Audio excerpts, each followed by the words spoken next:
Catherine Bernardo, pinaparinig ba kay Andrea Brillantes? Larawan ng Blythe. Usap-usapan sa social media ang isang larawan ni Catherine Bernardo na nag-viral, kung saan siya ay nakapost sa harap ng pintuang may nakasulat na, Martha Blythe. Ang naturang larawan ay agad naging paksa ng mga diskusyon online, at may mga netizens na nagbigay ng kanilang opinyon ukol dito. Para sa ilang tao, tila may kakaibang koneksyon ang pangalan ng Blythe sa aktres na si Andrea Brillantes, dahil ito ang tunay na pangalan ng kapamilya star. Ang kontrobersya ay nag-ugat mula sa mga naunang tsismis na nagsasabing may kinalaman si Andrea Brillantes sa isyu ng di umano'y paghihiwalay nina Catherine at Daniel Padilla. Bagamat walang malinaw na ebidensya upang patunayan ang mga alegasyong ito, hindi ito nakaligtas sa mga netizens na patuloy na nag-uugnay sa kanila. Gayunpaman, may mga ilan din na nagbigay linaw at nagsabi na hindi dapat gawing isyu ang larawan. Ayon sa kanila, ang Martha Blythe ay pangalan ng assistant director ni Direk Cathy Garcia Molina at walang dapat ipagkamali na mali siya o koneksyon kay Andrea Brillantes. Dahil dito, nagkaroon ng parehong opinyon ang ilang netizens na hindi kailangang mag-isip ng negatibo at gawing kontrobersyal ang isang simpleng larawan.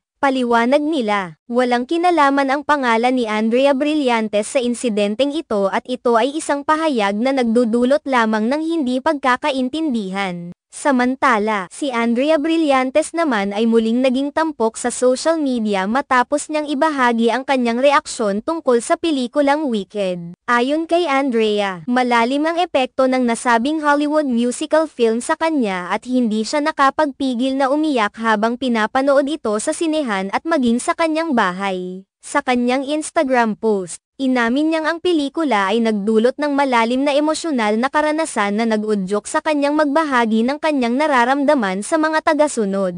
Gayunpaman, hindi pinalampas ng ilang netizens ang post ni Andrea at tinawag pa siyang, o overacting. Ayon sa ilan, labis-labis ang kanyang reaksyon sa pelikula at tila hindi ito akma sa kalakaran ng isang normal na pagtingin sa isang pelikula. Ibinato pa ng ilang netizens ang hamon kay Andrea na manood ng Hello, Love, Again, ang sequel ng Hello, Love, Goodbye ni Catherine Bernardo at Alden Richards, na kasalukuyang ipinalalabas sa mga sinehan. Dahil magkasunod ang pagpapalabas ng dalawang pelikula at pareho silang pinag-uusapan, hindi naiwas ang itambal si Catherine sa issue, at maging ang pagkakaiba ng mga reaksyon ng fans ni Andrea at Catherine. Sa kabila ng mga pagbatikos na natamo ni Andrea, nanatiling tahimik siya ukol sa mga komentaryo ng ibang tao. Marami sa kanyang fans ang nagpahayag ng kanilang suporta sa kanya at iniwasang magkomento tungkol sa mga negatibong reaksyon na dulot ng kanyang pagbabahagi. Samantalang si Catherine naman, nakasalukuyang patok din sa kanyang pelikula,